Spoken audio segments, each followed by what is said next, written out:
કહો એમાં સત્સંગથી સુધારો થાય છે, દર્શનથી વધારો થાય છે, શુદ્ધ વ્યવહારથી એ શોભે છે, સેવા ભાવથી એ સચવાય છે અને સંત સદગુરુના શરણે જવાથી એ સફળ બને.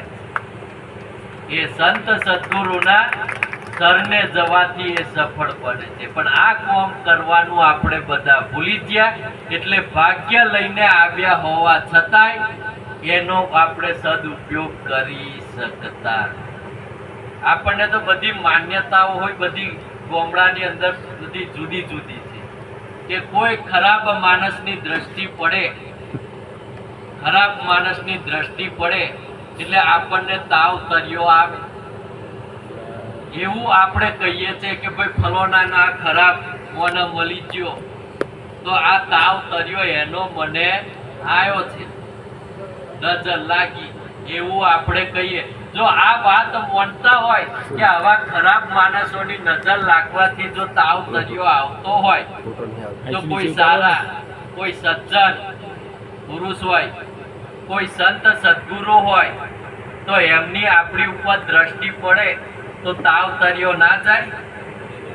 જાય કે નહીં? દુઃખ આપણું જાય કે નહીં? પેલી જો વાત માનતા હોય તો આ વાત હોય માનવી પડે ને. પેલોની નજર પડે તો આવું થાય અને સંતોની નજર પડે તો કે કશું. જો ખરાબની નજર પડવાથી જો આવું બધું થતું હોય તો સારા માણસોની આપણી ઉપર દ્રષ્ટિ પડે તો આપણું સારું થાય કે નહીં?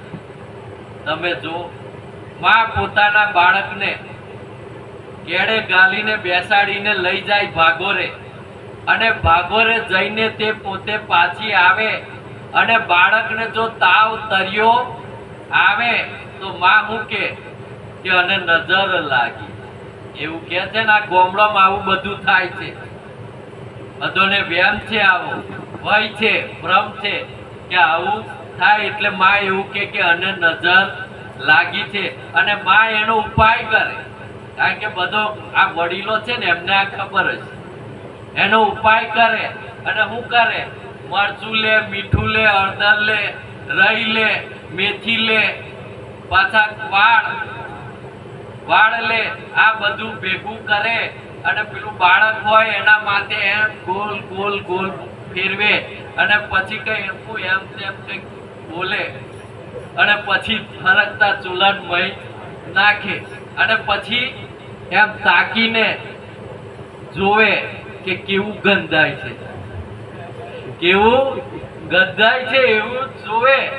અને જો ખરાબ ગંધાય, એની સુગંધ ખરાબ આવે તો હજુ એની નજર ઉતરી નથી, અને ના ગંધાય તો સમજી લેવાનું કે નજર ઉતરી જાય. જો તમે આપણે આવું બધું કરીએ છીએ, પણ અહીં બધું આપણે વિચાર કરવાની જરૂર છે. કોને આપણી ઉપર નજર નાખી, કોની આપણી ઉપર દ્રષ્ટિ નાખી એની તો કઈ ખબર જ નથી. વાત તો આપણે સમજવાની ને કે કોને હું જોયું, હું કર્યું એની આપણને ખબર નથી, છતાં પણ મોની લીધું અને પેલી બધી વિધિ કરી. આજે આપણે તો તાકી તાકીને જોઈએ છે, આપણે તાકી તાકીને જોઈએ તો તાવ તર્યો જાય કે ના જાય એનો વિચાર નહીં કરવાનો. પેલું તો જોયું જ નથી છતાં પણ માન્યતા બોધી દીધી, તો અહીં તો તાકી તાકીને જોવામાં આવે છે કે કોણ આયા છે, એવું જોવામાં આવે છે. પેલી વાત માનતા હોય તો આ વાત પણ આપણે માનવી પડે.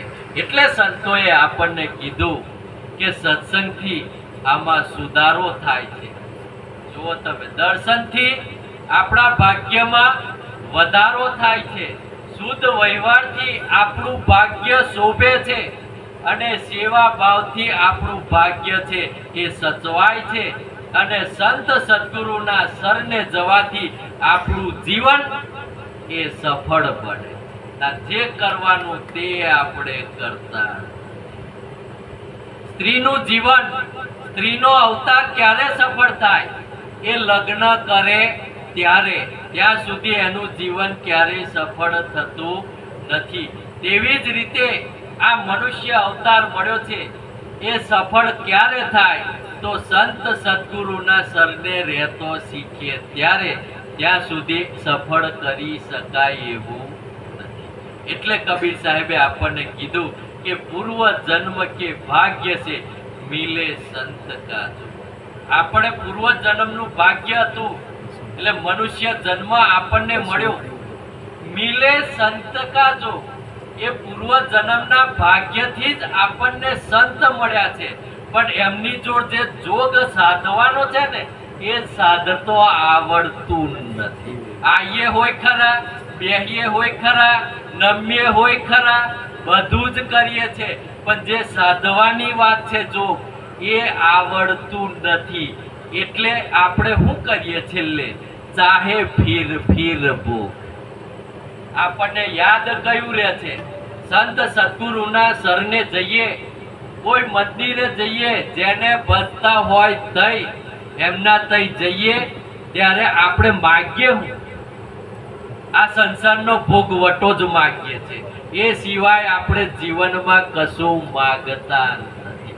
જે જોગ સાધવાનો છે એ કયો સાધવાનો છે એની સમજ કોઈને નથી. જોગ કયો સાધવાનો? તો હરિનું ભજન, પ્રભુ તું મને નિસ્દિન આપજે, તે કોઈ કરવું નથી, એ માગવું નથી. ભાઈ પ્રભુ